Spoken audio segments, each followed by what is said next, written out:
दोस्तों, welcome to our channel MPPSC talks. मैं अमन आपका हमेशा की तरह अपनी मध्य प्रदेश में स्टडी सीरीज में बहुत बहुत स्वागत करता हूं। आशा करता हूं कि आपकी तैयारी वही जोरों शोरों से चल रही होगी, और नहीं चल रही है तो चलाना चालू कर दो जोरों शोरों से, क्योंकि हम अपनी मध्य प्रदेश में भी स्टडी सीरीज को तो आगे बढ़ाने वाले हैं। और इसी टॉपिक की सीरीज़ में, मध्य प्रदेश स्टडीज़ की सीरीज़ में, हम आज देखने वाले हैं मध्य प्रदेश में नदियों के बारे में, यूनिवर्स ऑफ मध्य प्रदेश के बारे में। मध्य प्रदेश की नदियाँ क्या बोलती हैं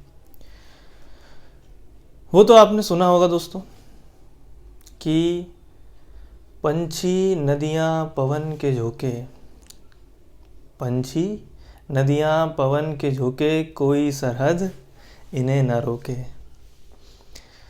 तो नदियों, पवनों और पंछियों को कोई सरहद नहीं रोक सकती। ये तो देश हैं जो एक दूसरे देश हैं, राज्य जिन्होंने अपनी सरहदें बना ली हैं, अपनी सीमाएं बना ली हैं। नहीं तो नदियों की कोई सीमा नहीं है। वो कल भी बह रही थी, वो आज भी बह रही हैं अपनी दिशाओं में, अपने रास्ते में। कितनी भी अड़चनें आए वे चलती रहती हैं सदैव। इसी प्रकार इंसान को भी अपने जीवन में जो करना है वो करके रहना चाहिए, अपना काम में हमेशा लगे रहना चाहिए।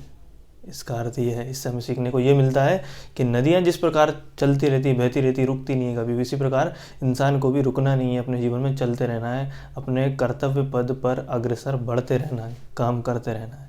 तो आइए हम भी अपने कर्तव्य पद पर आगे बढ़ते हैं और देखते हैं अब अपने अगले टॉपिक रिवर्स इन मध्य प्रदेश के बारे में, जहाँ हम मध्य प्रदेश की लगभग सभी नदियों को कवर करने की कोशिश करेंगे। दोस्तों, नदियों को सबसे पहले तो दो पार्ट में डिवाइड किया जाता है, दो पार्ट में डिवाइड करके देखा जाता है। एक होती है हिमालयन रिवर,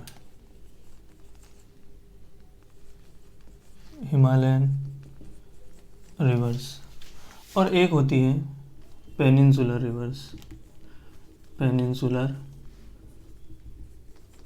रिवर्स। हिंदी में इनको बोलते हैं हिमालयी नदियाँ और इनको बोलते हैं प्रायद्वीपीय नदियाँ। हिमालयी नदियाँ और प्रायद्वीपीय नदियाँ। तो हम तो सिर्फ नदियों के बारे में जानते हैं साहब, हमें नहीं पता कि ये हिमालयी नदियाँ क्या होती है और पेनिनसुलर रिवर्स क्या होती है। तो ध्यान रखना है, यहाँ से मेंस में सीधा क्वेश्चन पूछा जाता है कि differentiate between Himalayan and peninsular reverse. बताइए 5 नंबर में। तो आप 5 नंबर में क्या बताएंगे? कम से कम 5 पॉइंट तो होने चाहिए आपके पास बताने के लिए कि हिमालयन रिवर्स और पेनिनसुलर रिवर्स में क्या अंतर होता है। तो आइए हम देखते हैं, इसी क्वेश्चन को डील करते हैं सबसे पहले कि हिमालयन रिवर्स और पेनिनसुलर रिवर्स में क्या डिफरेंस होता है। एक एक करके देखेंगे। पहली चीज़ तो हिमालयन रिवर्स जो होती हैं ये ग्लेशियर बेस्ड रिवर्स होती हैं, ग्लेशियर बेस्ड होती हैं। ग्लेशियर बेस्ड मतलब कि जो हिमालय के ऊपर पर्वतों पे, हिमालय पे जो बर्फ़ जमी होती है, जब वो ग्लेशियर पिघलते हैं, जब बर्फ़ पिघलती है तो इन नदियों का निर्माण होता है, हिमालय नदियों का। ठीक है, ग्लेशियर बेस्ड रिवर्स होती हैं। और पेनिनसुलर रिवर्स जो होती हैं ये स्प्रिंग बेस्ड रिवर्स कहलाती हैं। क्या कहलाती हैं? Spring based. स्प्रिंग बेस्ड क्यों कहलाती हैं? क्योंकि ये झरनों से निकलती, कहीं ना कहीं किसी पहाड़ में कोई झरना होगा, कोई स्प्रिंग होगा, वहाँ से निकल रही होंगी, तो इसीलिए इनको स्प्रिंग बेस्ड रिवर्स कहा जाता है, इनको ग्लेशियर बेस्ड रिवर्स कहा जाता है। दूसरी चीज़, हिमालयन रिवर्स जो हैं वो पेरिनियल रिवर्स होती हैं। पेरिनियल मतलब वर्षवाहिनी, वर्षवाहिनी नदियाँ होती हैं। मतलब इनका जल स्तर गर्मी के मौसम में भी कम नहीं होता है। मतलब ये वर्ष भर इन नदियों में पानी की मात्रा बनी रहती है, पानी हमेशा भरा रहता है। जबकि पेनिनसुलर रिवर्स जो होती है वो नॉन पेरिनियल होती है। नॉन पेरिनियल मतलब ऐसी नदियाँ जिनका पानी गर्मी के मौसम में सूखने की संभावना होती है, सूख सकती हैं ये नदियाँ गर्मियों में, पर इनमें पानी हमेशा बना रहता है।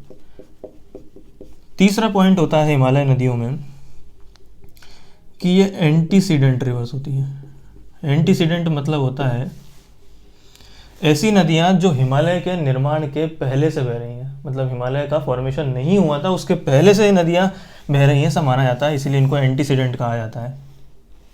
पूर्ववर्ती नदियाँ कहते हैं, हिंदी में इनको बोलते हैं पूर्ववर्ती नदियाँ, एंटीसीडेंट रिवर्स।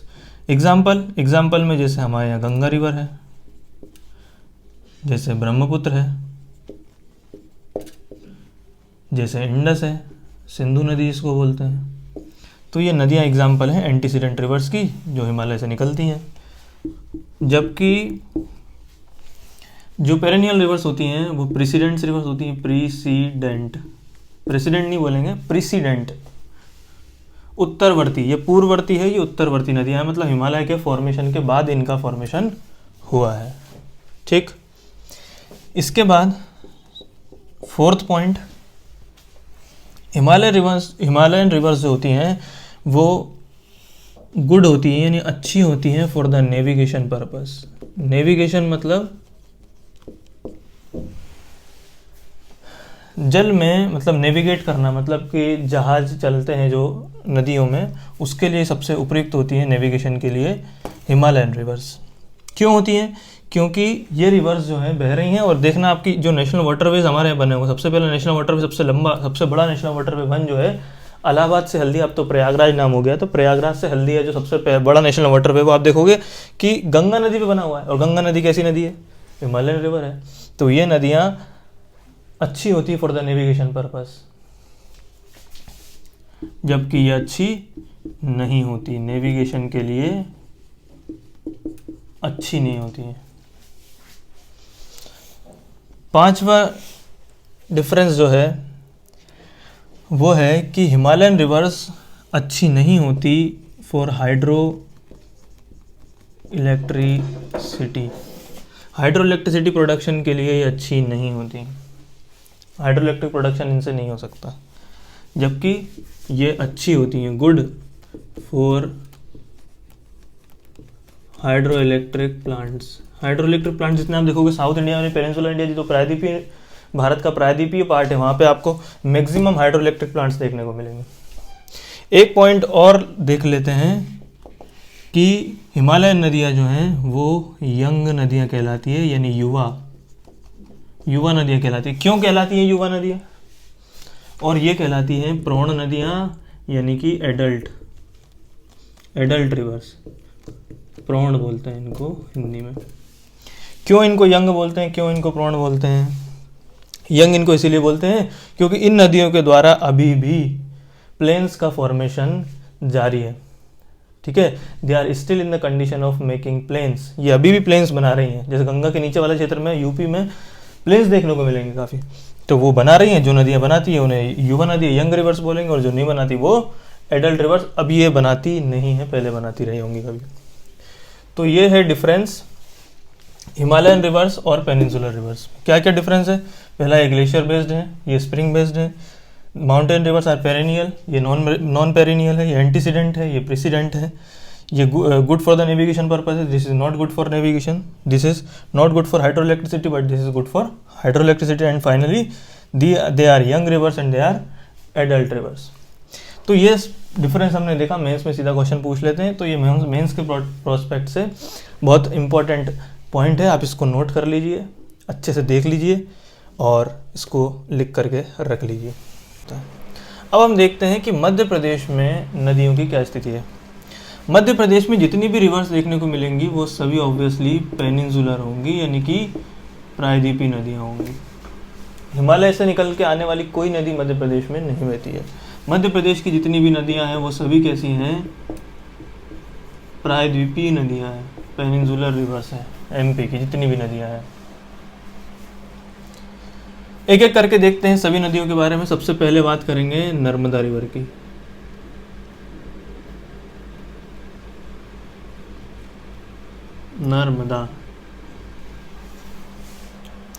नर्मदा रिवर जो है, ये याद रखिएगा कि मध्य प्रदेश की सबसे लंबी नदी है, मध्य प्रदेश की लॉन्गेस्ट रिवर है। इसीलिए इसे मध्य प्रदेश की जीवन रेखा अर्थात लाइफ लाइन कहा जाता है। क्या कहा जाता है? Narmada river is called to be the life line of Madhya Pradesh. Bharat की 5वीं सबसे लंबी नदी है, इंडिया की 5th लॉन्गेस्ट रिवर है इंडिया की, और मध्य प्रदेश की सबसे लंबी नदी है। इसकी टोटल लंबाई जो है, टोटल लेंथ जो है वो है 1312 किलोमीटर। और मध्य प्रदेश में जो ये बहती है,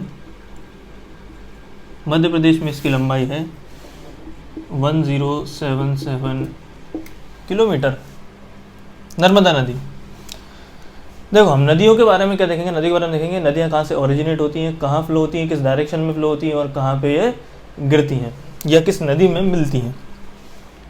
तो मध्य प्रदेश का जो नर्मदा रिवर है, इस नर्मदा रिवर का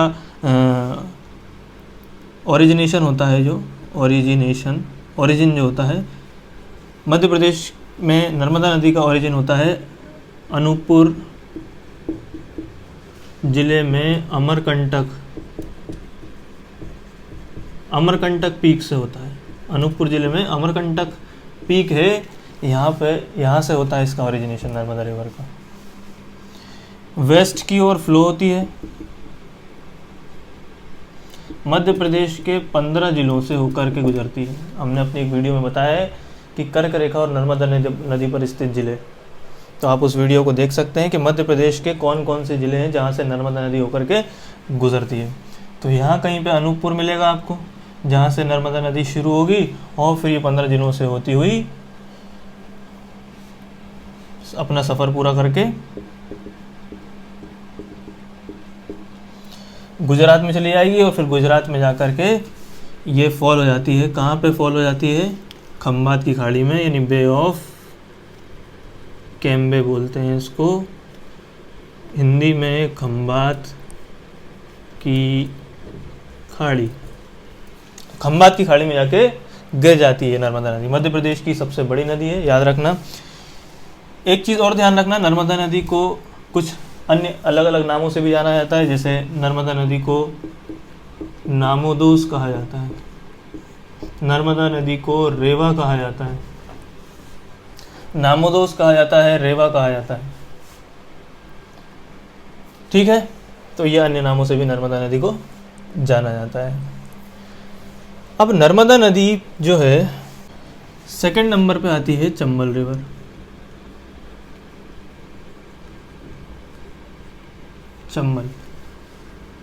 चंबल नदी जो है मध्य प्रदेश की सेकंड लॉन्गेस्ट रिवर है,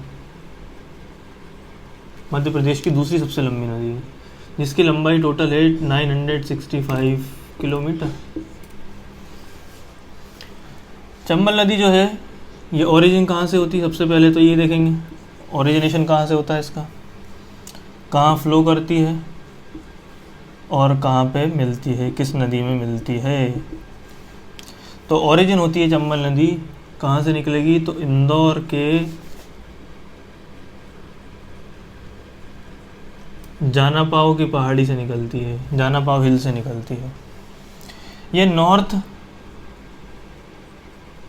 ईस्ट की ओर मूव करेगी, यानी कि उत्तर पूर्व की ओर मूव करती हुई मध्य प्रदेश की नॉर्थ बॉर्डर बनाती है, नदर्न बॉर्डर बनाती है। याद रखना, चंबल नदी इंदौर से कहीं से निकलेगी और यहाँ से फ्लो होती हुई ये नॉर्थ की बॉर्डर बनाती हुई और फाइनली मिल जाएगी यमुना में।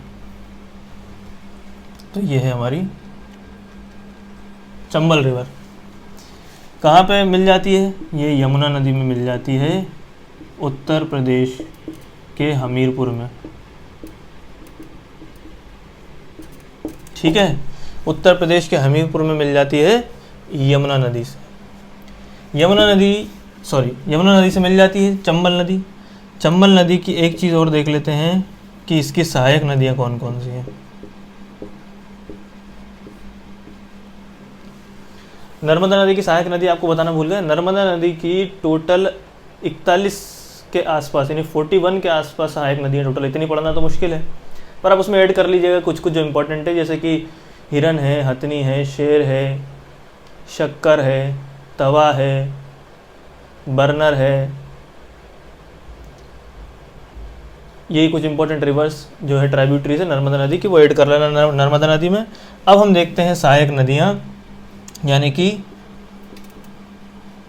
ट्राइब्यूटरीज। किसकी ट्राइब्यूटरीज? चंबल नदी की ट्राइब्यूटरीज। कौन कौन सी हैं? एक तो है काली सिंध, एक है शिप्रा, एक है पार्वती और एक है बनास। तो ये भी नोट कर लो कि सहायक नदियाँ कौन कौन सी है चंबल की? काली सिंध, शिप्रा, पार्वती और बनास, ये चंबल नदी की सहायक नदियाँ हैं। चंबल नदी को चर्मवती भी कहा जाता है, चर्मवती, ठीक है, क्योंकि पुराने समय में इस नदी पे चमड़ा जो होता है ना, लेदर, उसको धोने का काम होता था, इसीलिए इसका नाम पड़ गया चर्मवती। ठीक है। चंबल नदी के बाद हम देखेंगे सोन नदी, सोन रिवर, जिसको स्वर्ण नदी भी कहा जाता है, स्वर्ण नदी। ठीक है। सोन नदी जो है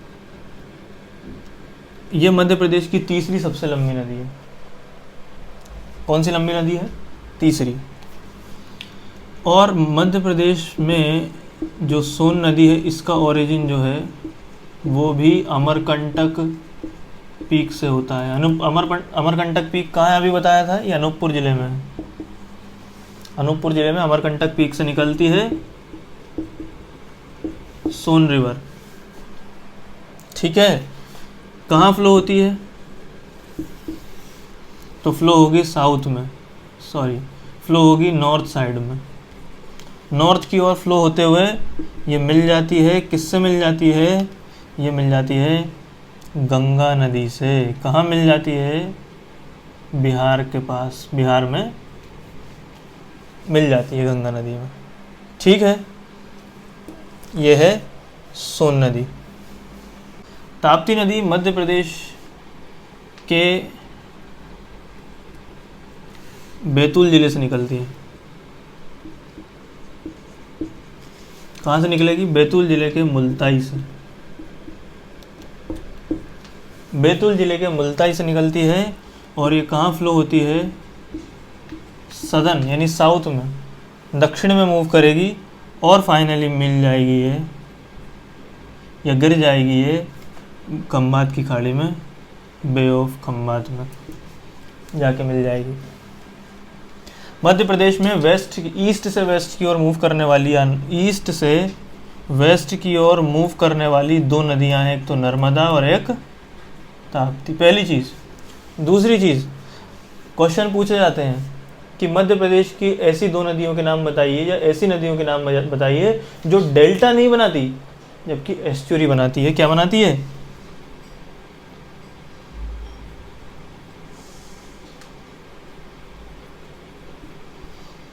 एस्चुरी बनाती है, ज्वार नद मुख बनाती है।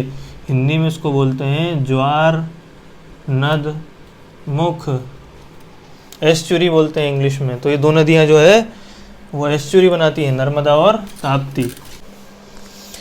इसके बाद बात करेंगे 5वें नंबर पे बेतवा रिवर की। ठीक है। बेतवा नदी जो है मध्य प्रदेश की 5th लॉन्गेस्ट रिवर है। पहली चीज़, मध्य प्रदेश की 5वीं सबसे लंबी नदी है बेतवा नदी। कहाँ से निकलती है? कहाँ से ओरिजिन होता है बेतवा नदी का? तो बेतवा नदी निकलती है रायसेन के कुमरा गांव से। कहाँ से निकलती है?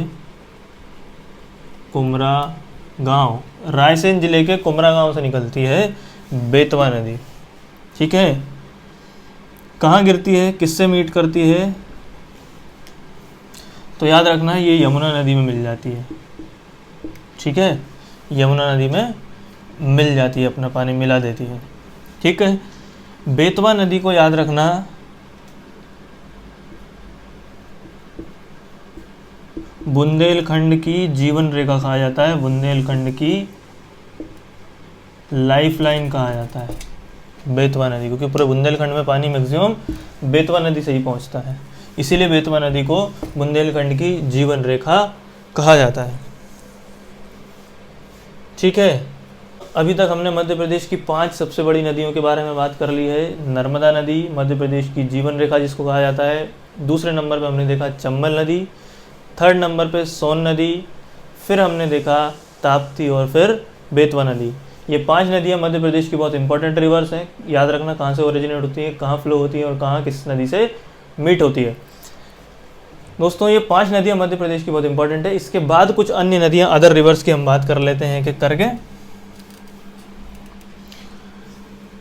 अब हम बात करेंगे 6 नंबर की रिवर की, टोंस नदी। टोंस कहाँ से निकलती है? टोंस सतना से निकलती है।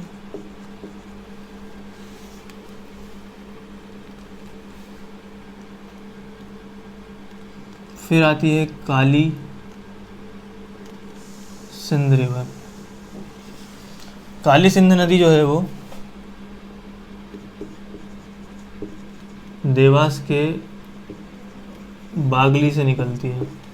ठीक है, ये कुछ अन्य छोटी नदियां हैं, कहाँ से निकलती है सिर्फ इतना पता होना ही काफ़ी है, क्योंकि इससे पता चलेगा कि कौन सा शहर किस नदी के तट पे बसा हुआ है। क्वेश्चन सीधा पूछा जाता है कि बताइए कि सतना जिला जो है वो किस नदी के तट पे बसा है, तो टोंस नदी।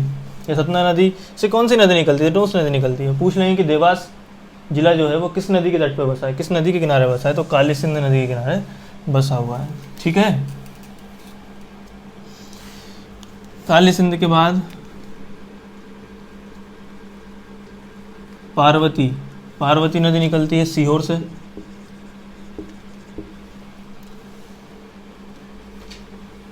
काली सिंध, पार्वती,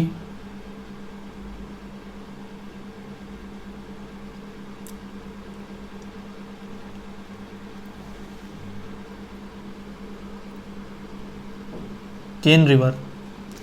केन नदी जो है वो दमोह से निकलती है।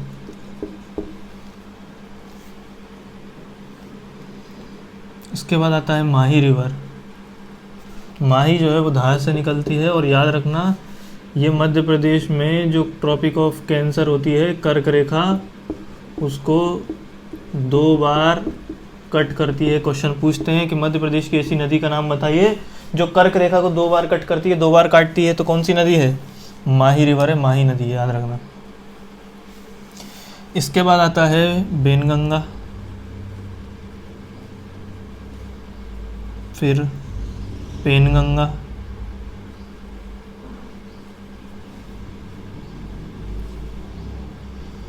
फिर आता है गार, शक्कर। बेनगंगा निकलती है सिवनी से, सिवनी के लखनादौन से, लखनादौन, सिवनी जिले के लखनादौन से निकलती है बेनगंगा रिवर, साउथ की ओर फ्लो होती है और गोदावरी नदी में मिल जाती है। पेनगंगा नदी जो है वो बालाघाट से निकलती है। ठीक है, गार नदी जो है वो गार नदी सिवनी से निकलती, सिवनी के परसवाड़ा से। ठीक है, शक्कर जो है वो छिंदवाड़ा से निकलती है।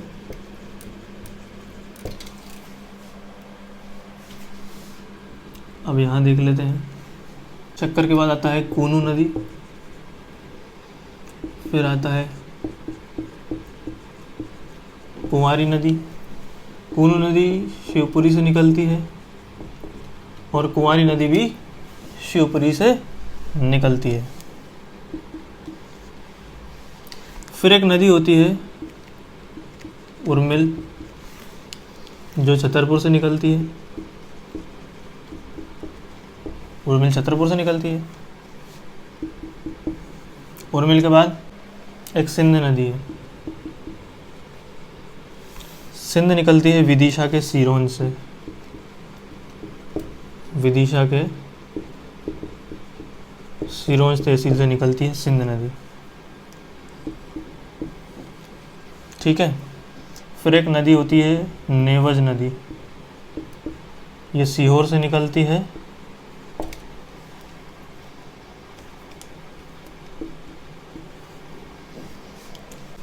फिर एक नदी है पेंच नदी,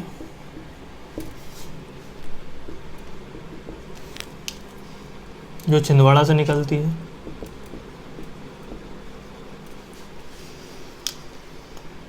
फिर एक नदी है तवा नदी, जो होशंगाबाद से निकलती है। याद रखना, इस तवा नदी पर इंटरनेशनल रिवर फेस्टिवल होता है, अंतर्राष्ट्रीय जल महोत्सव होता है हर वर्ष, वो तवा नदी पे ही होता है जो होशंगाबाद में होता है। ठीक है, पेंच हो गई, तवा हो गई। फिर एक नदी आती है क्षिप्रा। क्षिप्रा नदी जो है वो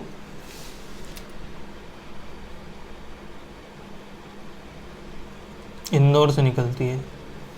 इंदौर के काकरी बरडी, काकरी बरडी की एक पहाड़ी वहाँ से निकलती है। ठीक है। एक नदी और है वर्धा नदी, वर्धा बैतूल से निकलती है। ठीक है। तो ये सभी कुछ इंपॉर्टेंट रिवर्स हैं जो सीधे फैक्ट्स के रूप में क्वेश्चन पूछे जाते हैं। तो आप इनको याद रख लीजिए, लिख के रख लो, याद कर लो, रिवाइज कर। तो हमने अभी जो वर्धा नदी पढ़ी है, एक हमने पढ़ी है वर्धा और एक हमने पढ़ी है बेनगंगा। ठीक है। अभी बताया आपको कि वर्धा निकलती है बैतूल से और बेनगंगा निकलती है सिवनी से। ये दोनों साउथ की ओर मूव करने वाली नदियां हैं और जहाँ पे इन दोनों नदियों का मिलन होता है उसको प्राणहिता कहा जाता है। क्या कहा जाता है? प्राणहिता। तो कभी पूछे कि वर्धा और बेनगंगा नदी के संगम को किस नाम से जाना जाता है, तो प्राणहिता के नाम से जाना जाता है। एक क्वेश्चन बनता है कि मध्य प्रदेश की गंगा किसे कहा जाता है। एक क्वेश्चन बनता है कि मालवा की गंगा किसे कहा जाता है। दो बहुत कंफ्यूज करने वाले क्वेश्चंस हैं जो एग्जामिनर इसीलिए पूछता है कि इसमें बच्चा आपसे ज़्यादा कंफ्यूज होता है। मध्य प्रदेश की गंगा यदि आपसे कोई पूछे तो मध्य प्रदेश की गंगा है चंबल नदी। ये बहुत शर्म की बात है, कोई गर्व की बात नहीं कि मध्य प्रदेश की गंगा चंबल नदी को बोलते हैं। क्यों बोलते हैं? क्योंकि इसका पानी इतना ही गंदा है जितना गंगा नदी का है। प्रदूषण के आधार पर, on the basis of pollution in the river, Madhya Pradesh की गंगा चंबल नदी को कहा जाता है। और मालवा की गंगा जो है ये क्षिप्रा नदी को कहा जाता है। तो बेनगंगा और पेनगंगा के संगम को प्राणहिता कहते हैं। मध्य प्रदेश की गंगा चंबल नदी को, मालवा की गंगा क्षिप्रा नदी को। एक चीज़ और देख लेते हैं कि मध्य प्रदेश में कौन सी नदी किस डायरेक्शन में फ्लो कर लेती है, सभी पूछ लेते हैं। 3 ऑप्शन देकर के बताइए कि इनमें से कौन सी नदी है जो साउथ में फ्लो नहीं करती, या दक्षिण की ओर प्रवेश नहीं करती, या इनमें से ऐसी नदी का नाम बताइए जो नॉर्थ में मूव करती हैं। मेंस में पूछ लेंगे आपसे, तो 3-4 नदियों का नाम आपको पता होना चाहिए। एक चीज़, जो नदियाँ ईस्ट से वेस्ट की ओर मूव करती है मध्य प्रदेश की, उनमें आती है नर्मदा और ताप्ती। नर्मदा और ताप्ती। जो ईस्ट की ओर मूव करती है उनमें एकमात्र नदी है जोहिला। जोहिला के बारे में हमने देखा नहीं, हम आपको बता देते हैं कि अनूपपुर के अमरकंटक चोटी से, याद रखना, अनूपपुर के अमरकंटक चोटी से 3 नदियाँ निकलती है। एक तो निकलती है नर्मदा, एक सोन और तीसरी निकलती है जोहिला। तो अनूपपुर जिले के अमरकंटक से 3 नदियाँ निकलती हैं, नर्मदा, सोन और जोहिला, जिसमें से जोहिला नदी ईस्ट की ओर मूव करती है। साउथ की ओर मूव करने वाली नदियों की बात करेंगे। एक तो बेनगंगा, पेनगंगा,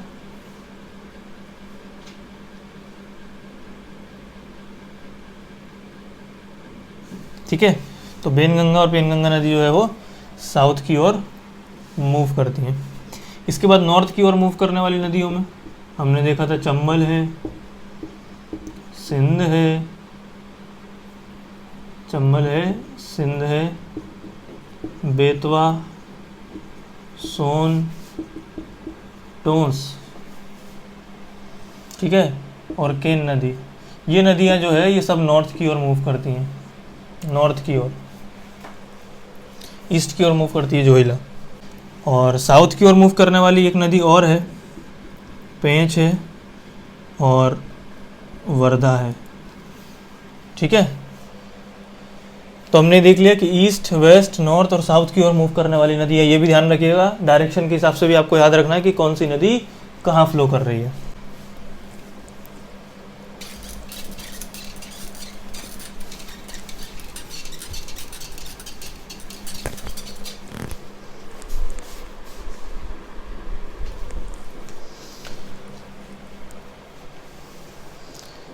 हमने देख लिया है कि मध्य प्रदेश में कौन कौन सी नदियाँ इंपॉर्टेंट है, 5 सबसे बड़ी लंबी नदियों के बारे में देखा, कौन सी, और उसके बाद कुछ अदर रिवर्स के बारे में देखा, कौन सी कहाँ से निकलती है। फिर हमने देखा कि डायरेक्शन के हिसाब से ईस्ट की ओर मूव करने वाली नदियाँ, वेस्ट की ओर, नॉर्थ और साउथ की ओर मूव करने वाली नदियाँ। कुछ 2-3 फैक्ट्स के बारे में ज़्यादा नहीं, मध्य प्रदेश की मालवा, मध्य प्रदेश की गंगा, मालवा की गंगा किसको कहा जाता है। अब हम थोड़ी सी और कुछ अदर चीज़ें जान लेते हैं, जैसे कि हम बात करेंगे वाटरफॉल यानी कि जलप्रपात की।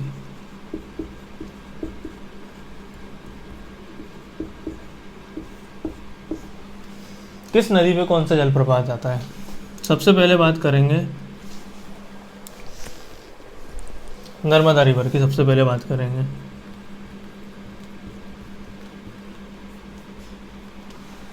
कौन कौन सा जलप्रपात जो है वो नर्मदा नदी पर स्थित है। देखो, कपिल धारा,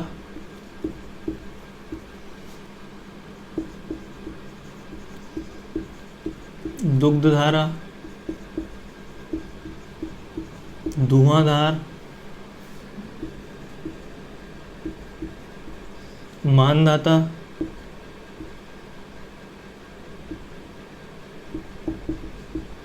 और सहस्त्रधारा। ये 5 जलप्रपात जो है, 5 वाटरफॉल जो है वो नर्मदा नदी पर स्थित है। कपिल धारा और दुग्ध धारा जो है वो अनूपपुर जिले में है। धुआंधार जो है वो जबलपुर में है। सुना होगा आपने धुआंधार जलप्रपात, मार्बल मिलता है यहाँ पे जबलपुर में। ठीक है, इसको लिख देते हैं पूरा, जबलपुर। मानदाता जो है वो खंडवा में है, और सहस्त्रधारा जो है वो खरगोन में है। ठीक है, तो ये 5 जलप्रपात जो है वो नर्मदा नदी पर स्थित है। इसके बाद कुछ जलप्रपात और हैं, जैसे कि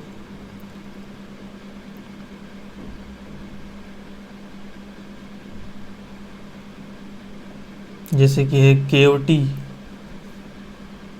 जैसे है बहुटी, जैसे है चूलिया, है चचई, जैसे है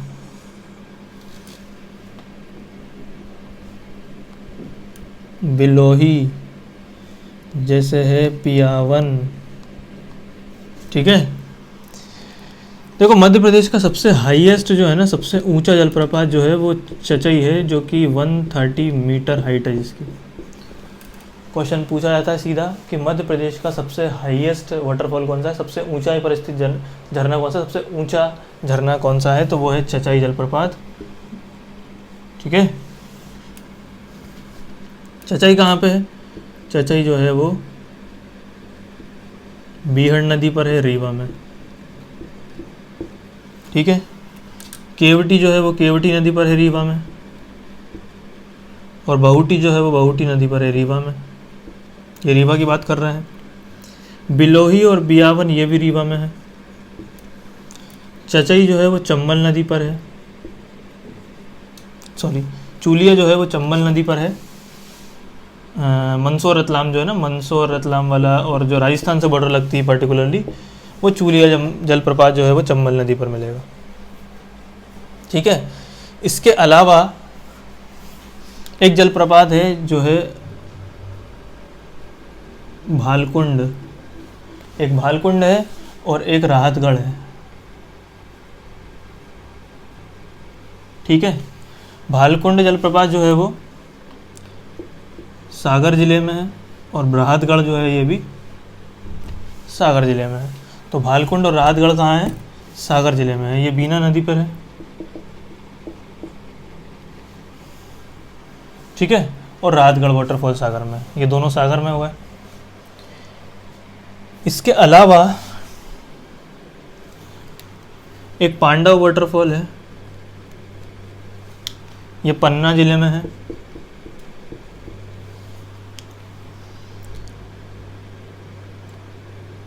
एक डचेस फॉल है, एक बी फॉल है, एक अप्सरा फॉल है। ये सब वाटरफॉल पंचमढ़ी में देखने को मिलेंगे। कहाँ देखने को मिलेंगे? पचमढ़ी में। तो ये जलप्रपात यहाँ देखने को मिलेंगे। एक जलप्रपात है पाताल पानी, एक है झाड़ीदाह और एक है शंकर खो। पाताल पानी और झाड़ीदाह ये दोनों इंदौर में हैं। शंकर खो जो है वो सिवनी में है, सिवनी ज़िले में है। तो ये सभी वाटरफॉल जो हैं कुछ इम्पोर्टेंट है, जहाँ से सीधा क्वेश्चन पूछ लेते हैं फैक्ट्स में। खास करके नर्मदा नदी के ये 5 जलप्रपात, इनके अलावा ये अलग अलग जगह पर कुछ जलप्रपात हैं, जैसे बियावन, बिलोही, केवटी, बहुटी, चचैया रीवा ज़िले में है 5। चूलिया चंबल नदी पे पाताल पानी और झाड़ीदाह इंदौर में है। शंकर को सिवनी में है। भालकुंड और राहतगढ़ जो है वो सागर में है, और पांडव पन्ना में है, और डचेस, बी फॉल, अप्सरा फॉल पचमढ़ी में है। तो ये सभी कुछ वाटरफॉल है इंपॉर्टेंट, जो नदियों के साथ पढ़ना ज़रूरी था, तो हमने ये भी देख लिया है। तो नदी जो है वो बहुत ही इंपॉर्टेंट टॉपिक था मध्य प्रदेश का, जो हमने कवर कर लिया है, देख लिया है। आई होप दोस्तों कि आपको हमारा वीडियो पसंद आया होगा, कुछ सीखने को मिला होगा। तो अगर आपको हमारा वीडियो पसंद आया तो हम आपसे अनुरोध करेंगे कि आप हमारे वीडियो को लाइक करें, चैनल को सब्सक्राइब करें, दोस्तों के साथ शेयर करना बिल्कुल ना भूलें। इससे किसी को बेनिफिट हो सकता है, किसी को फ़ायदा हो सकता है, किसी को समझ में आ सकता है। और जितना भी मैंने बताया तो इसको आप एक कॉपी में लिख लीजिएगा कि मध्य प्रदेश की नदियाँ इंपॉर्टेंट कौन कौन सी है, सबसे बड़ी नदी कौन सी है, कहाँ से कौन सी नदी फ्लो होती है, निकलती है, किस डायरेक्शन में मूव करती है, ईस्ट की ओर, वेस्ट की ओर, नॉर्थ और साउथ की ओर मूव करने वाली नदियों का क्रम देख लेना। इसके बाद सभी इंपॉर्टेंट वाटरफॉल्स के बारे में देख लेना कि कौन सी नदी पे किस ज़िले में कौन सा वाटरफॉल आता है। छोटी नदियाँ जो हमने देखी है अदर रिवर्स में, उसको बेकार गलत मत समझना, क्योंकि क्वेश्चन सीधा पूछ लेते हैं कि किस नदी पर कौन सा ज़िला स्थित है, सीधे नाम से। अगर आपको पता है कि कौन सी नदी कहाँ से फ्लो होती है तो वहीं उस ज़िला उस नदी पे ही बसा हुआ होगा ऑब्वियसली। तो आप ज़रूर देख लेना। पसंद आया हमारा वीडियो तो हमारे वीडियो को लाइक करना। हमारा वीडियो देखने के लिए, संयम रखने के लिए आपका बहुत बहुत धन्यवाद। फिर मिलेंगे अपनी मध्य प्रदेश में स्टडीज सीरीज़ में अगले किसी टॉपिक के साथ। तब तक के लिए अलविदा दोस्तों। Thank you so much.